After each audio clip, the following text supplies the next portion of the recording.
خوشحالم که امروز اینجا در خدمتتون هستم. ما انتظار داشتیم وقتی میرسیم مشهد یخبندون باشه، ولی امروز هوا خیلی خوب بود از شانس ما و سورپریز شدیم با هوای آفتابی امروز. خب من امروز اینجا در خدمتتون هستم تا کمی در مورد نقش ارتباطات و روابط عمومی در کسب و کار باهاتون صحبت کنم. ولی قبل از اینکه ارائه‌مو شروع کنم 2 سوال دارم. چون من وقتی در مورد ترکیب مخاطبا پرسیدم و سوال کردم به من گفتن که بخشی از کسب و کارها و صنایع هستن، بخشی از دانشگاه. میخوام بدونم که چند درصد از حضار از کسب و کارها، شرکت‌ها و صنایع هستن. خب تقریبا فکر کنم 99% از صنایع هستن. توی شرکت یا صنعتی که کار میکنین، شرکت یا کسب و کاری که هستین، چند درصدتون روابط عمومی دارین؟ تقریبا 50%. بسیار خوب. من یکم در مورد بحث ارتباطات و نقش روابط عمومی صحبت میکنم و بعد دوست دارم آخرش ازتون بپرسم که چقدر روابط عمومی که در سازمان یا کسب و کارتون دارین این نقش رو ایفا میکنه و چقدر فاصله داره. دوست دارم در موردش صحبت بکنم. خب تیر ماه سال 1397 بود که ما متوجه شدیم که راهنمایی و رانندگی در همکاری با شهرداری مشهد خودروهایی رو که در تپسی و اسنپ کار میکنه رو جریمه میکنه و بهشون میگفتش که شما مجوز ندارین، شما نمیتونین مسافر هم جابجا بکنین، جریمه میشدن و به تهدید میشدن که اگر ادامه بدن به کارشون ماشینشون رو میخوابونن. و این در اون تاریخ باعث شده بود که راننده هایی که برای سامانه های ما کار میکنن خیلی استرس داشته باشن، بترسن و علنا کسب و کار ما در مشهد با مشکل مواجه شده بود. همونطور که میبینین تیتر خبرگزاری ها شده بودیم. من به عنوان 2 نمونه براتون آوردم که اعمال قانون میشدیم ما و مسئله این بود که شما رگوله نشدین، شما مجوز ندارین، دفاتر ما پلمپ میشد. و نکته جالب این بود که هر چقدر ما میرفتیم اصرار میکردیم که یک جلسه از سمت شهرداری، شورای شهر، پلیس به ما بدن که بتونیم بریم در مورد این موضوع صحبت بکنیم. اصلا درا به روی ما کاملا بسته بود و واقعا مونده بودیم که چه کار باید بکنیم برای مشهد. من چند ماهی بود که به تپسی پیوسته بودم و اونجا گفتم که بیاین، از مدیر عامل خواستم که یک توییت بزنه و در مورد این موضوع صحبت بکنه که تاکسی های اینترنتی دارن در شهرهای مختلف به صورت قانونی و با مجوزی که از اتحادیه دارن کار میکنن و اگر شهرداری مشهد یا هر نهاد قانونی دیگه‌ای با ما مسئله داره چرا میره سراغ رانندگانی که دارن از این طریق امرار معاش میکنن و چرا نمیاد با ما صحبت بکنه. اون موقع توییتر مدیر عامل ما 56 تا دونه فالوور داشت، ولی کاری که من کردم این بود که اسکرین شات در واقع این توییت رو دادم به رسانه ها، مسئله رو در مورد براشون شرح دادم و ازشون خواستم که اگر این موضوع براشون ارزش خبری داره در پوششش به ما کمک بکنن. و اتفاقی که افتاد این بود که تعداد زیادی از رسانه ها، به ویژه رسانه هایی که مربوط به خود مشهد بودن، این توییت رو پوشش دادن. نتیجه چی شد؟ یک تعطیلی رسمی بود، اگه اشتباه نکنم عید قدیر بود. در تعطیلی رسمی از شورای شهر مشهد تماس گرفتن با مدیر عامل شهر مشهد ما و گفتن آقا چی شده؟ چرا مدیر عاملتون داره شلوغ میکنه؟ بیاین بشینیم با هم دیگه صحبت بکنیم.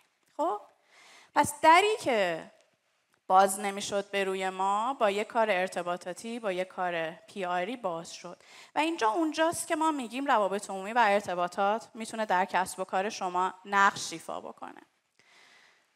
حالا دوست دارم یه بار دیگه به این موضوع فکر بکنین که اصلا تعریف روابط عمومی چیه؟ نقش روابط عمومی در کسب و کارها چی میتونه باشه؟ از دید من روابط عمومی شبیه یه پل کار میکنه. یه پلی که یه ارتباطی میسازه بین سازمان و مخاطبش. سازمان ها ممکنه مخاطب های متفاوت داشته باشن. ممکنه نیاز داشته باشن با هر بخش از مخاطبانشون به یک زبانی صحبت کنن، یه تصویری توی ذهن اونا ایجاد کنن. و اگر این ارتباط قطع باشه، شما هیچ وقت موفق نمیشین که با کاربران و با مخاطبانتون ارتباط بگیرین. پس لازمه که پل بزنین و این پل باید 2 طرفه باشه. یه پلی که هم شما پیامتون رو به مخاطب و کاربر بدین و هم اون به شما پیامش رو برسونه. این پله رو با چه هدفی باید بسازیم؟ اینجاست که در واقع میخوایم به این فکر بکنیم که این پل زدنه چه نقشی میتونه توی کسب و کار ما داشته باشه. اینم بهتون بگم که من الان دارم در مورد کسب و کارهای بخش خصوصی صحبت میکنم. احتمالاً در بخش دولتی، در NGO ها این نقش میتونه متفاوت باشه، ولی دقیقاً میتونه نقش آفرین باشه.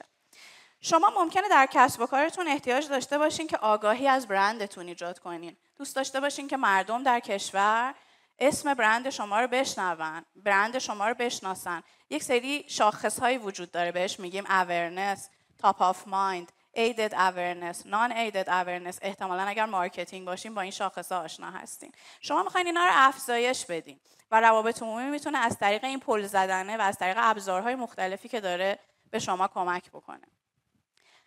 یه مسئله خیلی مهم، شما میخواین اعتماد و محبوبیت ایجاد کنین. توی یه رقابت شدید هستین تو صنعتتون، تحت فشار رگولاتور هستین، در ریسک های زیادی هستین و اینکه هر چقدر کاربرا و هر چقدر جامعه به شما بیشتر اعتماد داشته باشن و هر چقدر محبوب تر باشین، احتمالاً برای پیشبرد کسب و کارتون چه در رقابت چه در پیچیدگی های رگولاتوری کارتون راحت تره. و حتی در مارکتینگ، اگر شما کسب و کار محبوبی در مارکتتون باشین، احتمالاً کاربرها با علاقه بیشتری شما رو ترجیح میدن. اگر که در شرایط یکسانی دارین رقابت میکنین، این محبوبیت باعث میشه که شما رو انتخاب بکنن. شما یه داستانی دارین، تلاونگ یه داستان داره، میخواد که کاربرا بدونن وقتی کسی میاد تخم مرغ تلاونگو میخره، بدونه که تلاونگ از کجا شکل گرفته، تو چه سختی شکل گرفته، تو اوج سرما مرغداریشو باید گرم نگه می‌داشته. چقدر شما میدونستین این داستان‌ها رو؟ چقدر روایت شده این داستان‌ها؟ چقدر اگه اینا رو بدونین با حس بهتری در واقع محصولات تلاونگو مصرف میکنین؟ وقتی میرین توی سوپر، از بین چند تا برندی که اونجا هستن علاقه‌مندین که برند تلاونگو انتخاب بکنین. پس اینجام ارتباطات میتونه به شما کمک بکنه. امیدوارم به سرتون نیاد، ولی ما در تفسیر تقریبا هر روز بحران تجربه میکنیم و ارتباطات بحران رو باید مدیریت بکنیم. یعنی باید مشخص باشه در بحران ها چه کار میکنیم، کی حرف میزنه، اصلا حرف میزنیم یا نه، چطوری حرف میزنیم، از طریق چه پلتفرمی حرف میزنیم، چی میگیم به کاربر و چه اقدامی میکنیم. این بحران ها ممکنه بحران های عملیاتی باشه، مثلا یکی میاد یه توییت میزنه تپسی سوار بودم، راننده بعد رانندگی کرد، تصادف کردم، آسیب نخاعی دیدم و این برای ما یک بحران میشه. یا اینکه یک روز دولت صبح از خواب بیدار میشه و تصمیم میگیره بنزین رو سهمیه بندی کنه در حالی که رئیس جمهور هم خبر نداشته و این برای ما به یک بحران تبدیل میشه. و تمام اینا نیاز به ارتباطات بحران دارن. ما باید با کاربرامون در موردشون صحبت کنیم. خب پس اینجا ارتباطات میتونه به شما کمک کنه. یه سری چالش دارین، شبیه همینی که بهتون مثال زدم در اول صحبتم. دیدین چطور روابطمون میتونست به حل چالش کسب و کار کمک بکنه؟ از این نمونه ها زیاده و شما میتونین از کمک ارتباطات و روابط عمومی برای حل چالش های کسب و کارتون کمک بگیرین. یه نمونه دیگر در ادامه با هم دیگه میبینیم. شما میخواین سرمایه گذار جذب کنین. تپسی میخواد وارد بورس بشه و بورس هیچ شناختی از مدل کسب و کار تپسی و استارتاپ ها نداره و هیچ علاقه‌ای به این که بخواد بره سهام این شرکت ها رو بخره نداره. شما باید از طریق ارتباطات، از طریق روابط عمومی، با کمک رسانه ها و با کمک افراد تاثیرگذار سعی کنید که کسب و کار خودتون رو بشناسونید تا روزی که میخواین عرضه بشین سهامتون با استقبال زیادی مواجه بشه. میدونستین ما 2.5 سال تقریبا کار ارتباطی و رسانه‌ای انجام دادیم که روزی که عرضه اولیه شدیم سریع ترین عرضه اولیه بورس اتفاق افتاد. یعنی در رکورد زدیم زمانی که در واقع عرضه کردیم و سهام ما به سرعت فروش رفت. و اینا یه بخش زیادیش واقعا نتیجه کارهای ارتباطی و روابط عمومی میتونه باشه. و جذب نیروی انسانی متخصص. شما از یک سایزی بزرگتر شده کسب و کارتون و احتیاج دارین که نیروهای متخصص رو جذب کنین. ولی اسم کسب و کار شما رو کسی نمیشناسه و احتمالاً هیچ جذابیتی نداره که بخواد بیاد وارد شرکت ایکسی بشه که هیچ تصویری تو ذهنش نیست. پس شما باید یه تصویری از کسب و کار خودتون تو ذهن کارجوها ایجاد کنین.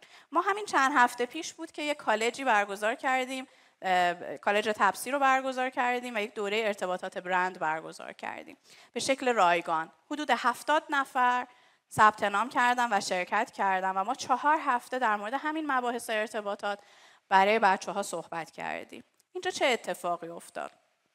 دوست دارم بعد از این مراسم شما برین در لینکدین و کالج تپسی رو سرچ بکنین و ببینین که به شکل ارگانیک کسایی که توی این کالج شرکت کردن اومدن و در موردش صحبت کردن.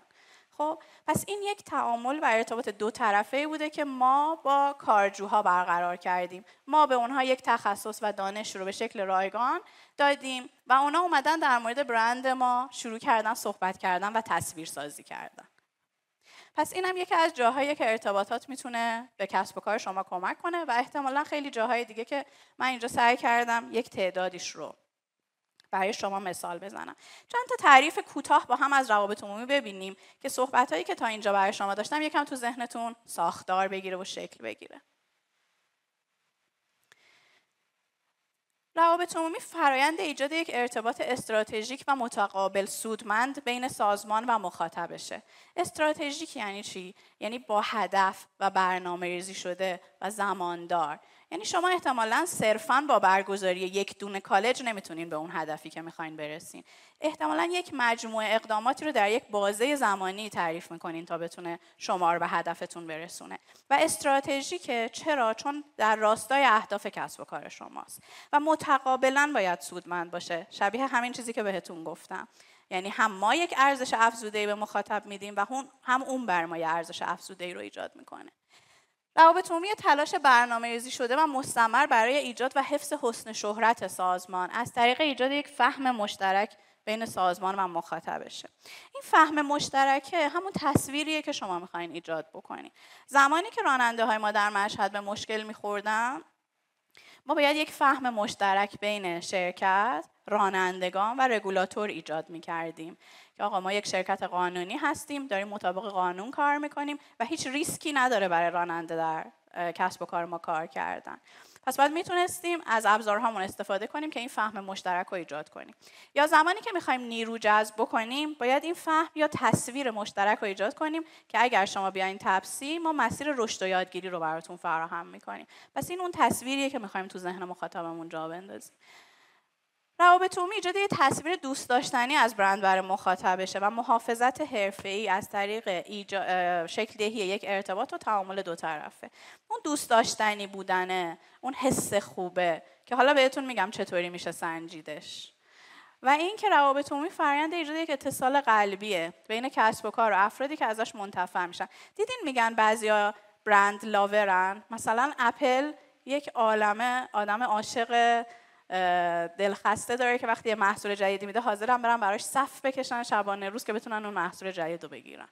این میشه برند لاور یا میشه حس دوست داشتنی بودن توی ذهن مخاطب ایجاد کردن. و این اونجاست که احتمالاً حتی اگر شما به یک مشکلی بخورین، به یک بحرانی بخورین، کاربر به شما کمتر سخت میگیره. شبیه کسی که دوستش دارین از اشتباهاتش میگذرین، احتمالاً اگه شما برند دوست داشتنی باشین، مخاطب کمتر به اشتباهات شما گیر میده و بیشتر چشم پوشی میکنه ازتون.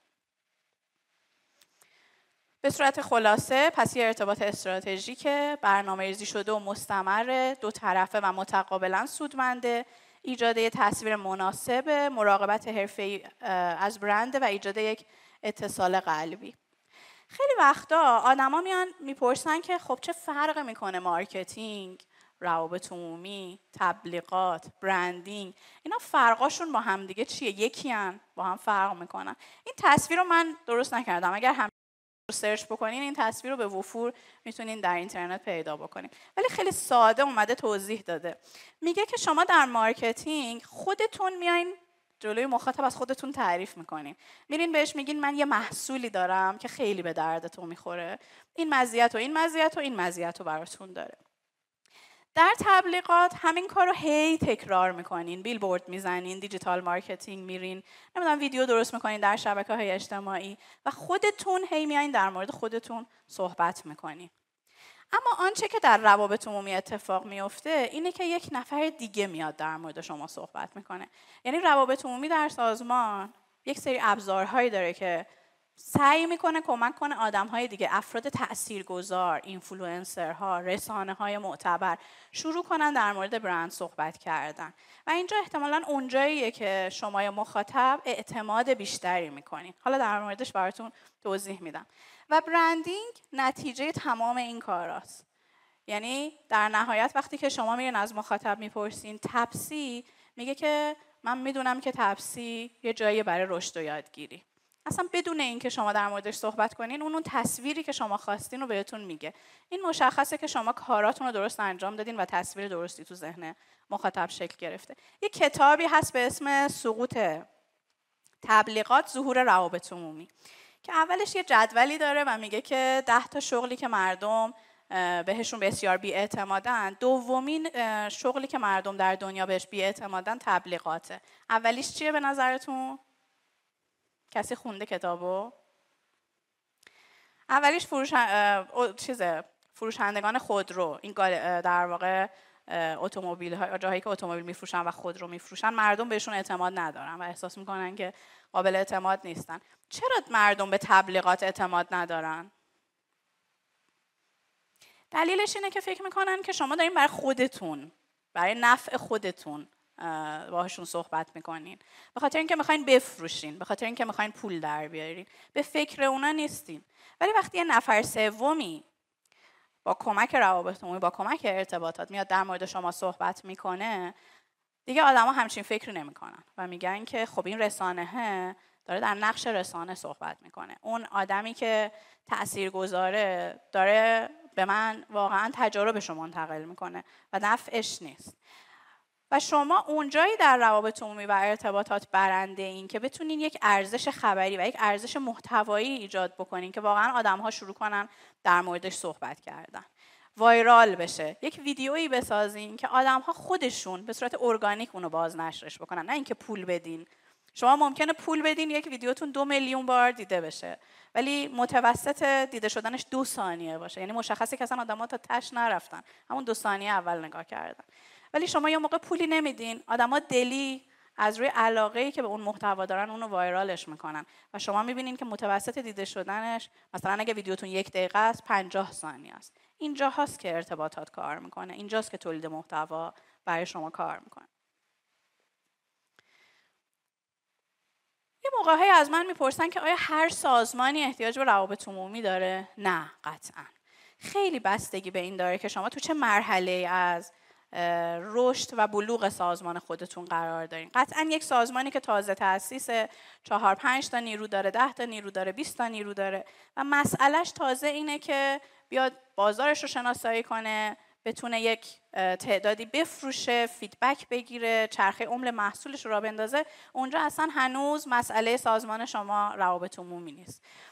اونجایی که شما احتیاج دارین با مخاطبانتون با هدفی به غیر از فروش ارتباط بگیرین.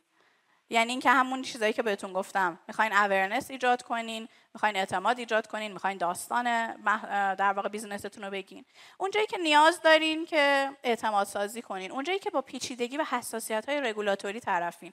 شرکت‌های رمز ارزی الان، شرکت‌هایی که پلتفرم‌های طلافروشی آنلاین هستن، بسیار به روابط عمومی احتیاج دارن در حال حاضر. کما اینکه دارن الان استفاده میکنن. چرا؟ باید اعتماد درست بکنن در جامعه. باید فشار بیارن به رگولاتور برای اینکه به جای اینکه براشون مانع ایجاد بکنه، موانع رو از سر راهشون برداره.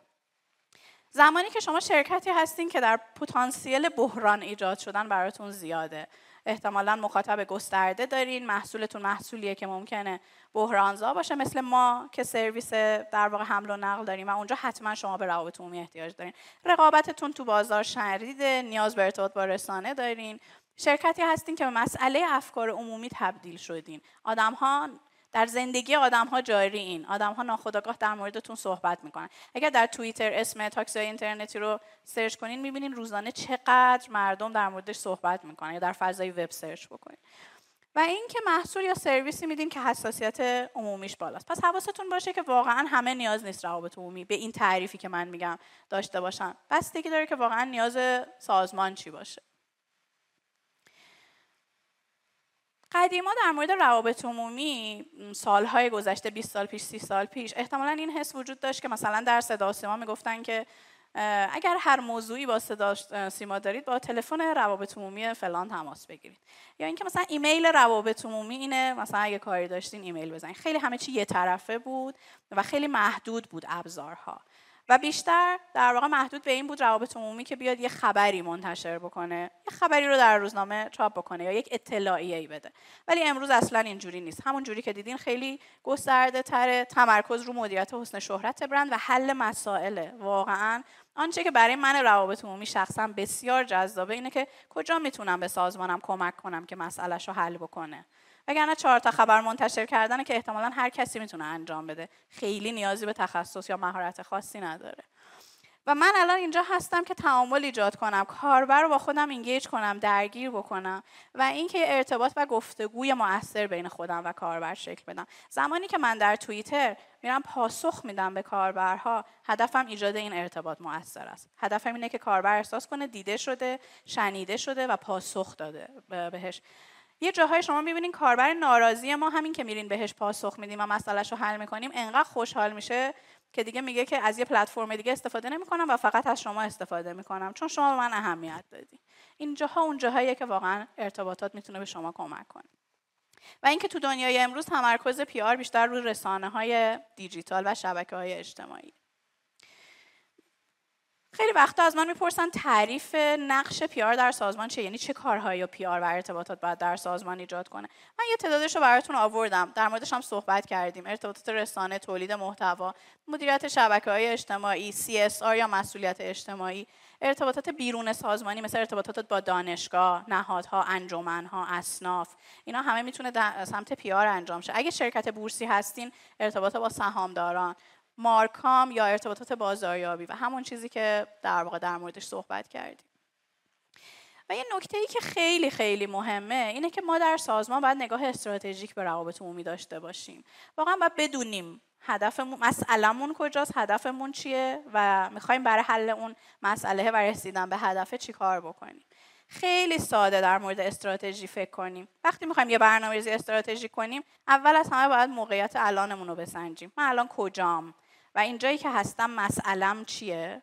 میخوام برسم به کجا و از چه راه و چه مسیری؟ لطفاً اگر میخواین روابط عمومی و ارتباطات داشته باشین اینجوری بهش نگاه بکنین. صرفاً این که چند تا خبر منتشر شده، چند تا رویداد برگزار شده واقعاً مسئله نیست. این که میخواستین به چه برسین و رسیدین مسئله است. یه نمونه مثال براتون بزنم.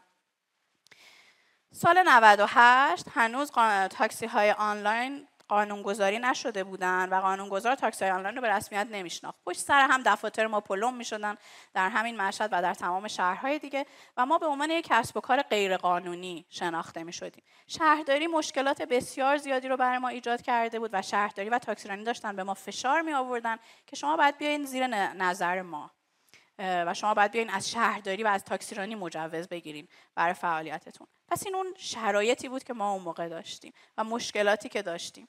دوست داشتیم چه اتفاقی بیفته؟ می‌خواستیم که یه آیین‌نامه نظارت بر تاکسی‌های اینترنتی تصویب بشه که دیگه نیان دفتر ما رو پلم کنن. دیگه به رسمیت شناخته بشیم. همه بیان بگن که آقا اینا واقعا قانونی دارن فعالیت میکنن. و ما نمی‌خواستیم بریم زیر نظر شهرداری. چرا؟ کسی میدونه چرا ما نمی‌خواستیم بریم زیر نظر شهرداری؟ رقیب بود. شهرداری تاکسیرانی رو داشت، با یک مدل متفاوتی به اصطلاح سنتی داشت کار میکرد و ما نمیخواستیم بریم زیر نظر رقیب قاعدتاً، چون میدونستیم که برامون بسیار چالش ایجاد میکنه. پس این اون چیزی بود که ما میخواستیم بهش برسیم و شروع کردیم براش برنامه ریزی کردن. هر بخش از سازمان یه نقشی برداشت و PR هم نقش خودش رو برداشت. چطوری؟ ما باید میتونستیم فشار افکار عمومی ایجاد بکنیم رو تصمیم گیرا که مردم بیان بگن که آقا دست از سر تاکسی اینترنتی بردارین بزنین کارشون رو بکنن. اینا به نفع جامعه واقعا دارن کار میکنن. ما باید صدای افراد تاثیرگذار رو بلند میکردیم در این مورد که بیان بگن آقا رفتن تاکسی های آنلاین زیر نظر شهرداری واقعا درست نیست و مضره و بعد تبعات نظارت شهرداری بر تاکسی های اینترنتی رو نشون میدادیم. ما اون موقع برای اولین بار یه کاری کردیم. تا حالا ما با رقیبمون یه جا نشسته بودیم، ولی اون موقع اومدیم یه نشست خبری مشترک با رقیبمون برگزار کردیم و گفتیم که یه تیتر تند زدیم که اگر اسنپ و تپسی برن زیر نظر شهرداری تعطیل میشن. مرگ تاکسی های اینترنتی در صورت نظارت بر شهرداری. و این انعکاس بسیار گسترده‌ای داشت و رسانه‌های خیلی زیادی در موردش صحبت کردن. برنامه دولت برای تعطیلی تاکسی‌های اینترنتی و اون موقع زمانی بود که واقعا مردم تاکسی های اینترنتی رو دوست داشتن. خب خیلی داشت بهشون کمک میکرد و اینا حساسیت افکار عمومی رو واقعا ایجاد کرد و فشار زیادی رو تصمیم گیرا ایجاد شد. و نهایتاً در آبان سال 98 بود که آیین‌نامه نظارت بر تاکسی های اینترنتی مصوب شد و همون چیزی مصوب شد که ما دوست داشتیم اتفاق بیفته. و ما نرفتیم زیر نظر شهرداری و قرار شد که ما زیر نظر وزارت کشور و وزارت سمت باشیم. پس این یه نمونه از برنامه‌ریزی استراتژیکه و میخوام بهتون بگم که ما همه کارهای ارتباطاتیمون رو همین جوری برنامه‌ریزی میکنیم. متشکرم. خب فکر کنم خسته شدین. من یه چند تا اسلاید کوتاه دارم. به من میگن که اصلا چجوری اندازه بگیریم که آیا روابط عمومی داره درست کار میکنه در سازمانمون یا نه. واقعا شاخص‌های بسیار زیادی وجود داره. برین سرچ کنین، بیش از 20 شاخص 30 شاخص وجود داره واسه اندازه‌گیری. شما الان در دنیای امروز به راحتی میتونین میزان اورنس یا میزان آگاهی از برندتون رو اندازه بگیری کنین. هم از طریق تحقیقات بازار، هم از طریق ابزارهایی که در واقع نظارت فضای مجازی و فضای وب رو در اختیار شما قرار میده. شما به راحتی میتونین اندازه بگیرین که چند نفر محتواهای شما رو دیدن. شما میتونین به راحتی ایمپرشنتون رو اندازه بگیرید. به راحتی میتونین پوشش رسانه‌ایتون رو اندازه بگیرین. به راحتی میتونین پوشش مسیج های کلیدیتون رو اندازه بگیرین. اونجایی که بهتون گفتم حسن شهرت برند یا دوست داشتنی بودن، این اون برند سنتیمنته. یعنی احساسات کاربران نسبت به برند. شما الان به راحتی از طریق ابزارهایی که وجود داره میتونین سنتیمنت یا احساسات کاربر رو اندازه بگیرین. شاید براتون جالب باشه بدونین که در شهریور 1401 سنتیمنت ما با مغز اومد پایین و منفی شد به خاطر اتفاقاتی که افتاده بود و ما هدف گذاری کردیم که یه ظرف 1 سال بتونیم سنتیمنت رو برگردونیم به آنچه که قبلا بود، یعنی مثبتش بیشتر باشه و برنامه‌ریزی کردیم و این کار رو انجام دادیم. پس اینا همه قابل اندازه‌گیریه. شیر آف وایس، نسبت محتواها و در واقع مطالبی که در مورد برند شما منتشر میشه به نسبت رقباتون چقدر سهم صدا دارین. و این خودش یه تارگته، یه هدفه. میتونین سهم صداتون رو زیاد کنین. ما سالی که می‌خواستیم وارد بورس شیم هدف گذاری کردیم که سهم صدامون رو زیاد کنیم. ترافیک وبسایت، سوشال میدیا انگیجمنت، سیلز لیت، اینا همه میتونن برای شما و برای کارهای ارتباطیتون هدف باشن. یه مفهومی هم وجود داره به اسم ارتباطات سازمانی، فراتر از روابط عمومیه و همیشه سوال میشه که آقا کی باید روابط عمومی داشته باشیم، کی باید ارتباطات سازمانی داشته باشیم. هر چقدر که سازمان شما بزرگتر میشه و تنوع مخاطب بیشتر میشه، شما از سمت روابط عمومی به سمت ارتباطات سازمانی میرین. یعنی چی؟ فرض کنین که یه موقعی تپسی فقط مخاطبش افکار عمومیه، فقط میخواد با عموم صحبت بکنه، میخواد یه اورنس ایجاد کنه، میخواد یه حسن شهرت برند ایجاد بکنه، اونجا پی آر میاد کار میکنه. ولی بس رفته رفته وقتی میرین جلوتر، با مسافر میخواین صحبت کنین، با تیم داخلیتون میخواین ارتباط بگیرین، با راننده ها، با رگولاتور، با کسایی که دنبال کار میگردن، با سهامداران. پس میبینین همینجوری مخاطب شما داره متنوع‌تر و بزرگتر میشه. پس یه تیم ارتباطات سازمانی اینجا باید باشه که شبیه یه ارکستر عمل بکنه. یعنی هدایت کنه که یک پیام یکپارچه از سازمان شما به مخاطب‌های متعدد بره و اون تصویری که شما میخواین شکل بدید به صورت یکپارچه توی ذهن مخاطبتون شکل بگیره. و نهایتا این جمله رو من خیلی دوست دارم. به عنوان کسی که در حوزه ارتباطات کار میکنم، برای من شبیه یک چیزیه که همیشه دوست دارم این اتفاق رو رقم بزنم بین مخاطبا. که خانم مایا آنجل که یک شاعر آمریکاییه میگه که من یاد گرفتم که آدم‌ها یادشون نمیمونه شما چی گفتین، حتی کاری که انجام دادین هم یادشون نمیمونه، ولی حسی که درشون ایجاد کردین رو یادشون میمونه. و من ارتباطاتی امیدوارم بتونم اون حس رو ایجاد بکنم. متشکرم.